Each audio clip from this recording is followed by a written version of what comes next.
Y el libro de Hechos nos muestra cómo fue que la iglesia nació, cómo fue que la iglesia se extendió, cómo fue la iglesia perseguida. Nos ha hablado de los primeros mártires. Y el día de hoy llegamos al capítulo 22. Resulta que la gente está bien enojada con Pablo.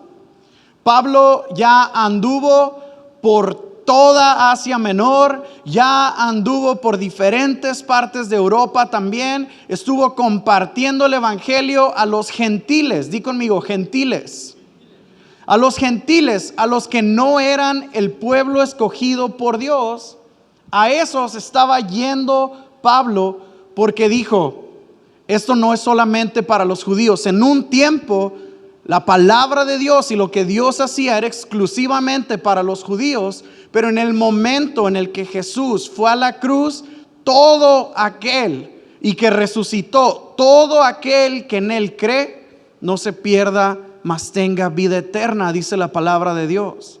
No dice solamente los judíos, dice todo aquel que en él cree. Así que si tú has creído en el Señor Jesucristo, tú eres hecho un hijo de Dios. Tú eres hecho nación santa, real sacerdocio. Eres adoptado por el Padre. ¿No nos da gusto eso?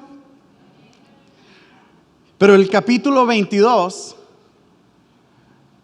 está la defensa de Pablo ante el pueblo. El pueblo está enojado. El pueblo está... ¿Y sabes por qué está enojado? Porque Pablo trajo a Jerusalén a uno de Efesios, y si no me equivoco era Trófimo. Él lo trajo y todos pegaron el grito en el cielo. ¿Ok? Todos pegaron el grito, todos se enojaron. ¿Cómo es posible que Pablo se esté juntando con los gentiles?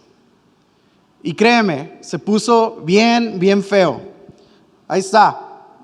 Capítulo 22, versículo 1.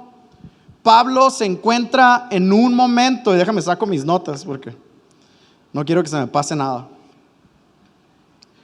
Está en un momento bien difícil, está siendo juzgado por el pueblo, están ante las autoridades, están ante todo esto. Imagínate ese momento de Pablo ahí, y Pablo empieza: varones, hermanos y padres, oíd ahora mi defensa ante vosotros.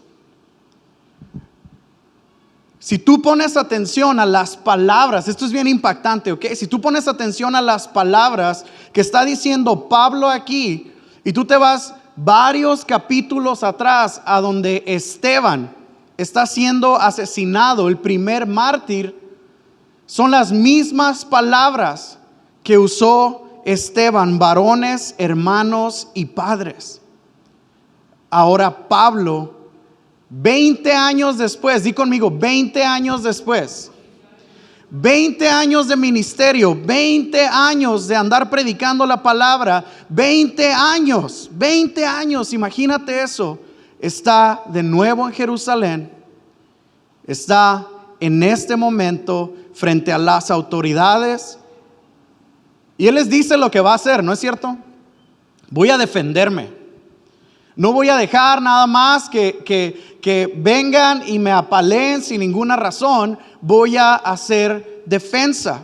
Y la palabra en griego, y la palabra en ese momento era apología, que de ahí viene la palabra disculparse. Apología, apologética, después ya es la defensa de la fe, la defensa de la palabra de Dios. Pero en ese momento Pablo dice: varones, hermanos y padres, con un respeto. Él no estaba ahí faltando al respeto. Él no estaba ahí diciendo: hey, tengo 20 años predicando, ¿qué me van a decir ustedes? Él no estaba ahí con una arrogancia diciendo: mira todo lo que yo he vivido, mira cuántas veces Dios me ha librado. No. Él vino con una postura de humildad. Varones, hermanos y padres, oíd ahora mi defensa ante vosotros. Y al oír que les hablaba en lengua hebrea, guardaron más silencio. Y él les dijo, imagínate, les empezó a hablar en su propia lengua. Estaban ahí otras personas que no podían entender.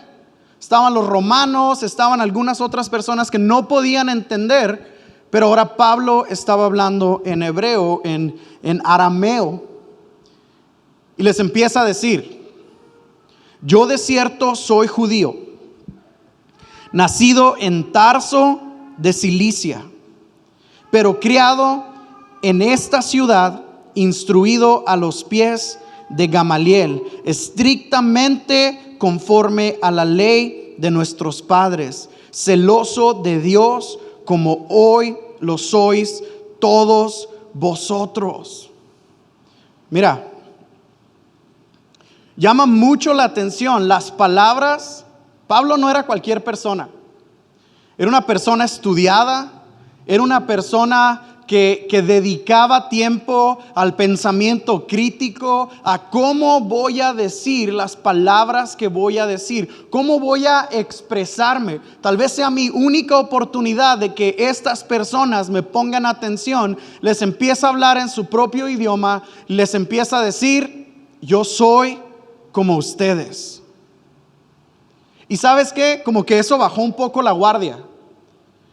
Cuando tú, y no sé, yo escribía esto en cuanto a las similitudes. Muchas veces somos muy buenos. No digas amén a esto, Somos muy buenos para criticar a los demás. Somos muy buenos para juzgar a la persona que está a nuestro alrededor y decir: ¿ya viste lo que hizo esa persona? ¿Ya viste que hizo esto? ¿Ya viste que es esto? ¿Ya viste? Pero mira, cuando tú y yo miramos los errores de otras personas con un lente de los similares que somos a esas personas, tu pensamiento cambia. Porque somos más parecidos de lo que te imaginas. Porque tal vez no estamos cometiendo el mismo pecado que tú estás cometiendo, pero yo sé que yo estoy cometiendo algún pecado. Porque si no, dice, Dios es mentiroso. Todos los que estamos aquí pecamos diario, y por eso necesitamos de su gracia y de su amor. Pero mira, el apóstol Pablo pone un plano derechito y se pone a él y a todos y les dice: hey, yo fui criado a los pies de Gamaliel, uno de los rabinos más importantes en la historia de Jerusalén hasta ese momento. Yo también era bien celoso como todos ustedes. Imagínate qué tan celosos eran de la palabra de Dios. Imagínate qué tan celosos eran de el Torá, que era lo que ellos tenían hasta ese momento, que es el Antiguo Testamento. ¿Qué tan celosos crees que eran de lo que se decía de la palabra de Dios?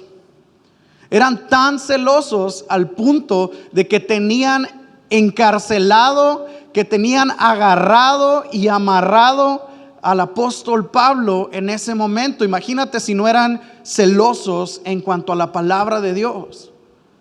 Y entonces Pablo les dice: conforme a la ley de nuestros padres, celoso de Dios, como hoy lo sois todos vosotros. Perseguía yo este camino hasta la muerte. Versículo 4, prendiendo y entregando en cárceles a hombres y mujeres. Como el sumo sacerdote también me es testigo, y todos los ancianos, de quienes también recibí cartas para los hermanos. Y fui a Damasco para traer presos, a Jerusalén también a los que estuviesen ahí, para que fuesen castigados. En su propia lengua, en su propio idioma, les está diciendo: así como ustedes son de celosos en cuanto a la palabra de Dios hoy, así era yo también. Y no solo eso, sino que aprendía, mataba y todo defendiendo la palabra de Dios. Y empieza a contar su historia. Pero aconteció que yendo yo, al llegar cerca de Damasco, ¿cerca de dónde? ¿De dónde? como a mediodía de repente me rodeó mucha luz del cielo y caí al suelo y oí una voz que me decía: Saulo, Saulo, ¿por qué me persigues? Yo entonces respondí: ¿quién eres, Señor? Y me dijo: yo soy Jesús de Nazaret, a quien tú persigues. Santo Cordero. Y los que estaban conmigo vieron a la verdad la luz y se espantaron, pero no entendieron la voz del que hablaba conmigo. Hasta este momento habíamos escuchado esta historia de parte de Lucas, pero no habíamos escuchado esta historia contada por el mismo Pablo. Ahora él la está contando. Y dije: ¿qué haré, Señor? Y el Señor me dijo: levántate y ve a Damasco, y allí se te dirá todo lo que está ordenado que hagas. Y como yo no veía, versículo 11, a causa de la gloria de la luz, llevado de la mano por los que estaban conmigo, llegué a Damasco. Entonces, uno llamado Ananías, ¿cómo se llamaba? ¿Cómo se llamaba? Entonces uno llamado Ananías, varón piadoso según la ley, que tenía buen testimonio de todos los judíos que allí moraban, vino a mí y acercándose me dijo, ¿cómo le dijo? Hermano Saulo. Imagínate ese momento. Venía a apresar, venía a matar, venía a destruir a la iglesia. Y ahora llega Ananías, que tenía buen testimonio, que era piadoso de acuerdo a la ley. Viene y le dice: hermano Saulo, recibe la vista.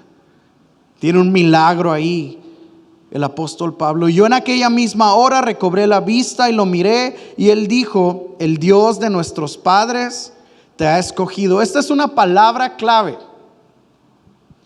Al momento de contar su testimonio, no lo está contando al ahí se va. Él sabe exactamente a quién le está contando ese testimonio, ¿ok?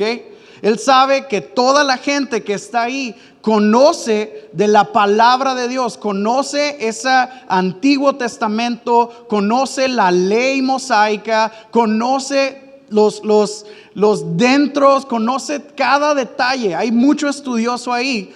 Y entonces la palabra que él usa, ¿cuál es? ¿Cuál es la palabra clave que él usa ahí? El Dios de nuestros padres. Él no dijo Jesús, él no dijo el Dios de nuestros padres. Porque las personas que estaban ahí no creían en Jesús, no habían creído en Jesús todavía. El Dios de nuestros padres te ha escogido ¿para qué? Para que conozcas su voluntad, la voluntad de Dios, para que veas al justo. Si tú pones atención a los detalles aquí, justo está escrito con J mayúscula. Y cuando habla del justo, habla del único en la historia de la humanidad que ha podido justificarnos a ti y a mí, y ese es Jesús de Nazaret. Y oigas la voz de su boca. ¿Qué quiere decir eso? Que conozca también su palabra. ¿Cuántos dan gloria a Dios por eso? Recibió el llamado. Está hablando de un llamado que Ananías llevó para Pablo, Saulo en aquel entonces. Porque serás testigo suyo a todos los hombres de lo que has visto y has oído. Vas a compartir tu testimonio, en pocas palabras, ¿no es cierto? Ahora pues, ¿por qué te detienes? Levántate y bautízate y lava tus pecados invocando su nombre. Y entonces Saulo acepta y cree en el Señor Jesucristo como su Señor y Salvador. Y entonces Pablo es enviado a los gentiles. ¿Puedes leer esa parte conmigo? Versículo 21. Pero me dijo: ve, porque yo te enviaré lejos a los gentiles. Y en ese momento se levantaron. Y en ese momento empezaron a gritar. Empezaron a enojarse más. Después de escuchar este mensaje, se empezó todo un alboroto, ¿ok? Se empezó todo un alboroto por una palabra. ¿Cuál crees que fue esa palabra por las que todos se alborotaron ahí? Gentiles. Di conmigo, gentiles. Gentiles. Cuando Pablo dice que Jesús lo envió a los gentiles, la sola palabra gentiles provocaba en los israelitas, provocaba en los judíos, provocaba en toda esta gente un desprecio y un odio y algo malo en contra de esta gente. Por eso ellos no podían creer. ¿Y sabes por qué no podían creer? No podían creer que un gentil pudiera recibir la misma salvación y de la misma manera que un judío. Sin embargo, ¿qué dice la palabra de Dios? A los suyos vino, mas no le recibieron. Por tanto, les dio potestad a todos los que creen de ser hechos hijos de Dios. Y le oyeron hasta esta palabra, entonces alzaron la voz diciendo: quita de la tierra a tal hombre, porque no conviene que viva. Imagínate, tú estás parado ahí, tú estás presentando tu defensa, dices la palabra gentiles y se levantan y empiezan a gritar y empiezan a decir: mátenlo. Y mira lo que pasa: porque no conviene que viva. Y como ellos gritaban y arrojaban sus ropas y lanzaban polvo al aire, yo quiero imaginarme que ese era de verdad un alboroto. Esa gente se volvió salvaje por un momento. Era impresionante ver, estaban aventando polvo para arriba, estaban aventándole ropa, estaban jalándolo a él. Se hizo un desastre en ese momento. Mandó el tribuno que le metiesen en la fortaleza y ordenó que fuese examinado con azotes para saber por qué causa clamaban así contra él. ¿Te encantaría ser examinado por azotes? Quizás cualquiera que eso significa, hay azotes de por medio y no creo que quiera eso. O sea, literalmente lo iban a torturar. Le iban a sacar la información porque no entendían. Acuérdate que hasta este momento él estaba hablando en hebreo. Los otros no tenían traductor. Estaban mirando de ahí de lejos como que, ok, ni siquiera entendemos por qué están levantando tanto la voz. Y a pesar de los azotes, lo amarran. Pablo dijo al centurión que estaba presente: ¿os es lícito azotar a un ciudadano romano sin haber sido condenado? Pablo, en algún momento sus familiares, ¿ok? En algún momento su abuelo o en algún momento su papá consiguió la ciudadanía romana. Eso lo podías hacer si habías hecho algo bueno para los romanos, si habías ayudado a algún general, si habías ayudado a alguna persona, podías convertirte en un ciudadano romano y tenías ciertos derechos y después tu descendencia tenía esa nacionalidad también. Pero mira lo que pasa.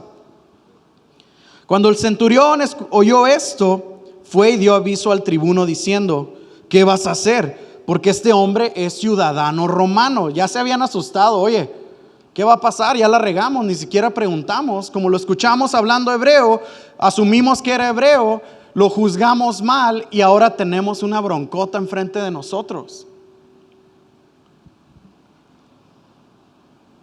Vino el tribuno y le dijo: dime, ¿eres tú ciudadano romano? Él dijo: sí. Respondió el tribuno: yo con una gran suma adquirí esta ciudadanía. Entonces Pablo dijo: pero yo lo soy de nacimiento. ¿Qué está pasando aquí? ¿Qué está pasando en esta conversación? Te la voy a traducir un poquito más fácil y más práctica. Había gente corrupta en ese tiempo también. Y entonces tú podías ir y si conocías a la persona correcta, te presentaban a la persona correcta, tú pagabas una feria y te daban tu ciudadanía romana. ¿Qué le está diciendo el tribuno? A mí me costó muchísimo dinero obtener la ciudadanía. Yo pagué demasiado dinero para ser ciudadano romano. Tú que estás siendo azotado, tú que estos hombres te están juzgando, tú que te ves como te ves. Lo estaba juzgando en todas las maneras posibles. Dijo, yo no creo que tú seas romano. Mira cómo estás, mira cómo te ves, mira cómo hablas el otro idioma. Yo no creo que tú seas romano. Y entonces Pablo le dice, pues lo soy, tú tuviste que pagar, yo soy romano de nacimiento. Yo no tuve que pagar por eso. Y entonces,